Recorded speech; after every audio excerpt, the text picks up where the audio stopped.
आधार card के हिसाब से वोट दिया जा रहा है। अब जो आदमी मरा हुआ है उसके नाम से वोट दिया जा रहा है। तो सरकार, जब से ये सरकार आई है तो यही ना कर रही है। अरे जो कागजे पत्तर में अच्छा एक जिंदा है उसका आधार कार्ड में वोट दिया जा रहा है। जवाब मैं दे रही हूँ।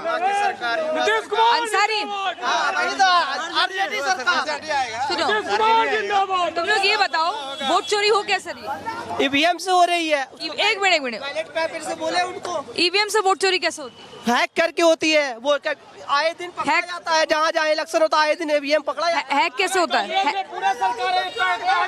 अरे हैक कैसे होता है? अंसारी हैक कैसे होती है? है। नहीं वो आए दिन देखते हैं मोबाइल पे। अभी तो मोबाइल पे ये ईवीएम पकड़ा जा रहा है। कहाँ पकड़ा गया है? अरे ये कहीं भी जहाँ जहाँ इलेक्शन होता है वहाँ वहाँ पकड़ा जाता है। नाम बताओ, जगह का नाम बताओ। अरे हो गया।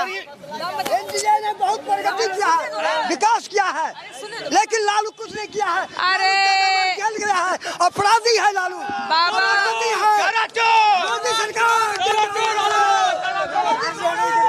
हाँ, बड़े भाई बाप चोर बेटा चोर। चलो ठीक है। देखिए सभ्यता से बात करिए, सभ्यता से बात करिए। आप क्या करते हैं बताइए, आप क्या करते हैं? हम लोग का सिल्क का काम है। इतना का काम है, कैसे चल? इतना बदतर हाल है, इतना बद से बदतर हाल है भागलपुर का। सरकार ही है ऐसे ही है, रोजगार पर कुछ ध्यान देता नहीं है, सिर्फ हिंदू मुस्लिम करके वोट को अपना जीत लेता है।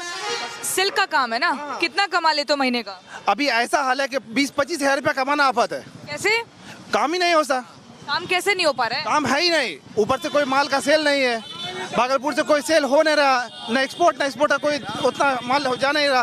क्या होगा? भागलपुर से तो पूरे देश और विश्व भर में जाता है। लेकिन सरकार ऐसा हाल कर दिया कि जीना हराम हो गया। कमी तो बताओ ना, सरकार ने गलती कहाँ करी? ये सिल्क उद्योग पर कुछ ध्यान ही नहीं दिया जाता है। सिल्क उद्योग पर कुछ ध्यान दिया ही नहीं जा रहा है। तो कह रहे हैं हमने सिल्क व्यापारियों को पूरा साथ दिया। आप चंपा लगानाथला घूम के देखिए, चंपा लगानाथला घूम के देख लिए क्या हाल है। लूम जो है 10 दिन 20 दिन से पड़ा हुआ बंद, कोई किसी के पास ऑर्डर काम नहीं है। सरकार ने गलती क्या की है? क्या किया ऐसा सिल्क व्यापारियों के साथ? आप मुझे वजह बताओ। सिर्फ हिंदू मुस्लिम कर रहा है, रोजगार पर। अरे हिंदू मुस्लिम छोड़ो, आप मुझे ये बताओ कि गलती क्या की है, ये बताओ। गलती वही बोल रहे हैं ना आपको, रोजगार पर ध्यान ही नहीं है। रोजगार पे ध्यान नहीं, आपका काम नहीं चल रहा है, इसमें सरकार की गलती क्या है? एक्सपोर्ट में कुछ ध्यान दे, माल बाहर जा नहीं रहा, बिक नहीं रहा, सेल है ही नहीं माल का, तो कहाँ क्या होगा? वो तो सरकार को देखना होगा ना। ये आरजेडी वाले सही करेंगे आपको? हाँ वही करेंगे सही। कैसे सही करेंगे? दावा दिया जा रहा है कि नौकरी दिया जाएगा, रोजगार पर ध्यान दिया जाएगा, जैसा वो बोल रहा है। पर रोजगार कैसे लाएंगे? उतना पैसा ही नहीं है हर घर में देने के लिए सरकारी नौकरी। रोजगार पैसा नहीं है। कितना राज्य सरकार का बजट कितना है? देखिए बात ऐसा है कि बात हो रहा है, उस पर काम आगे होगा। बजट कितना है राज्य सरकार का? वो तो बजट जो भी है नहीं, कितना है वो तो हम बता नहीं सकते कितना क्या बजट है, लेकिन देखिए आपको बजट पता नहीं है? आप कह रहे हो हिंदू मुस्लिम करते हैं, बोलो। वो तो ही है, वो आप कहीं भी भाषण सुन लिए।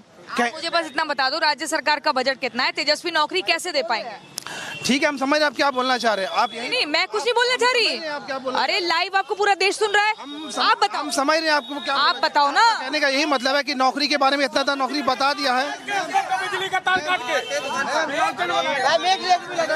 आपका कहने का मतलब है कि नौकरी के बारे में उतना उतना क्यों किया, नौकरी कहाँ देगा, ये कहना है ना? बजट ही नहीं है इतना सरकार का, कैसे मिलेगा सबको नौकरी? हाँ, मैम मैं ये पूछना चाहता हूँ सरकार से। मैं हिमाचल प्रदेश में रहता हूँ, ठीक है मैम, मैं हिमाचल प्रदेश में काम करता हूँ।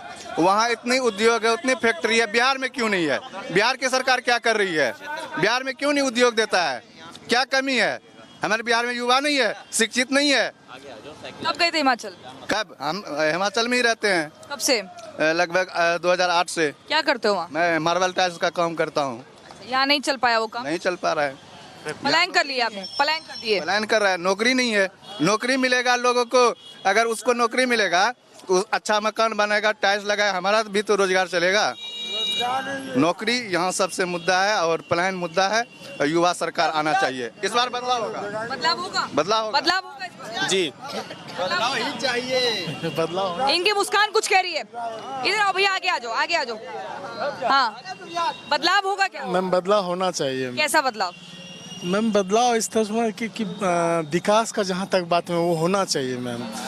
जहाँ तक देखा जाए अभी जो रेशियो हम लोग का है, बेरोजगारी का रेशियो बहुत ज़्यादा है मैम इंडिया में। 65 वोल्ट का झटका लग गया राहुल गांधी को, ऐसा मोदी जी कह रहे हैं, क्योंकि बम्पर वोटिंग पड़ी है। 64.7%। मैम देखिए मीडिया क्या दिखाता है वो हमको पता नहीं भैया है। मीडिया नहीं, जो मोदी जी बोले वो बता रहे हैं। हाँ मैम वही बता रहा हूँ आपको। देखिए सबसे बड़ा समस्या क्या है मैम, बेरोजगारी है। अभी आप लीजिए तो जो है 65% बेरोजगार युवक ऐसे घूमते हैं। आपके पास रोजगार है? जी नहीं मैम, मैं भी प्राइवेट रोजगार। बस्ता लेके कहाँ से आए हैं? मैम मैं भी कहीं बाहर से ही आ रहा हूँ मैम काम करके। चलिए आप बताइए भैया। स्मार्ट सिटी के नाम पे सिर्फ और सिर्फ लोगों को गुमराह किया गया है यहाँ पे। इतने दिनों से स्मार्ट सिटी का सिर्फ तमगा लेकर के भागलपुर वासी गुमराह कर दिया आपको। और क्या, स्मार्ट सिटी के नाम पे क्या है, जाम है, रोड वैसे का वैसे है। दक्षिणी क्षेत्र आप जाइए, आप तो स्टेशन के इस पार हैं, स्टेशन पे आपको सरगर्मी लग रहा है। आप दक्षिणी क्षेत्र जाइए, आपको पता लगेगा क्या स्थिति है। नाला वैसे का वैसा है, रोड चलने को नहीं है। आप दक्षिणी क्षेत्र जाइए, पुल के उस पार जाइए। स्कूल है भागलपुर में? स्कूल है, स्कूल तो है, कॉलेज है, कॉलेज भी है, अस्पताल है और सड़क है सही। सड़क उसी को तो बता रहा हूँ मैं कि आप जाइए दक्षिणी क्षेत्र जाइए, क्या स्थिति है। थोड़ा सा नवीनीकरण अगर हुआ भी है तो सिर्फ और सिर्फ इधर हुआ है कचहरी चौक के तरफ, आपका 0 माइल की तरफ, तिलकामाई तरफ, मतलब ग्रामीण और इधर जो दक्षिणी क्षेत्र आपका पड़ता है उधर कुछ नहीं हुआ है। भर कर जो वोटिंग हुई है पहले चरण में, इसका क्या मतलब है? कहाँ भर के वोटिंग अभी यहाँ पे होना बाकी है ना। भैया पहले चरण में जो हुई है वो बोल रही हूँ। पहले चरण में जहाँ भी हुई है तो वो देखा जाएगा, वो तो 14 तारीख को पता लगेगा किसको मिलेगा। 121 विधानसभा सीटों पर हुई, अब दूसरे चरण में 122 सीटों पर होगी। यहाँ पर आप लोग भी वोट करने जाएंगे? आप नहीं जाएंगे? आप जाएंगे? आप में से कोई नहीं? यहाँ पर देखिए, आप क्या करते हैं भैया? तो देखिए हम लगातार, हाँ गरीब गुरबा के लिए पेंशन नहीं मिल रहा, हम सब मर रहे हैं। क्या बोल रहे हो? गरीब गुरबा के लिए पेंशन ना मिल नहीं रहा, हम सब ठंडी में बच्चा सब मर रहे हैं। अभी तुम्हारी उम्र कितनी है? उम्र होगा 9-10-11 साल। अभी 11 साल में क्या समझे हो तुम? हम सब क्या मैम, हम सब गरीब बच्चा मांग तांग के खाते हैं। क्या, हाँ क्या नाम है आपका? आदर्श कुमार। आदर्श क्या करते हो आप? स्टडी करते हैं। क्या स्टडी कर रहे हो? कंपटीशन। Competition UPSC? नहीं, जनरल। क्या पेपर लीक का मुद्दा भी रहेगा इस बार वोट के लिए? क्या बोले? पेपर लीक वाला मैटर भी रहेगा वोट के टाइम पर? ये पता नहीं है हमको। आप हो तो यहीं से ना? हाँ। पेपर लीक भी एक मुद्दा रहा युवाओं के बीच में। हाँ है। तो इस बार जब वोट करने जाओगे तो दिमाग में कौन सा मुद्दा रहेगा जिसके आधार पर सरकार को चुनोगे, अपने विधायक को चुनोगे? हाँ वो तो है। नहीं वो तो नहीं है, कौन सा मुद्दा है? मुद्दा क्या है, अब यहाँ तो बिहार है तो यहाँ तो कुछ भी हो सकता है। कमी क्या है, क्या लगता है अभी कमी रह गई है? कमी क्या है, सरकार का कमी है। क्या चाहिए सरकार? सरकार से यही चाहिए हम लोग को कि अच्छा से एग्जाम ले। अच्छा से एग्जाम दे, वो तो तैयारी आपको करनी होगी। मतलब अच्छा से एग्जाम ले, हम ये नहीं बोल रहे हैं। हाँ तो इसके लिए पेपर ऊपर लीक नहीं होना चाहिए। पेपर लीक नहीं होना चाहिए, ये एक बड़ी समस्या है भाई साहब। पेपर लीक नहीं होना चाहिए। युवा क्या सही है? नहीं हुआ तो सही बोल रहे हैं। सही बोल रहे हैं? सही बोल रहे हैं। फिर आप बताओ, आप क्या बोल रहे हो? मेरा तो है कि सरकार बदलना चाहिए। बदल दोगे सरकार? बदलना चाहिए। क्यों बदल रहे हो? क्यों बदलने? हम लोग को रोजगार नहीं मिल रहा है बिहार में। हम लोग जंगल राज आ गया तो? जंगल राज आया तो देखा जाएगा। अब जंगल राज थोड़ी आएगा, पहले था थोड़ी आएगा।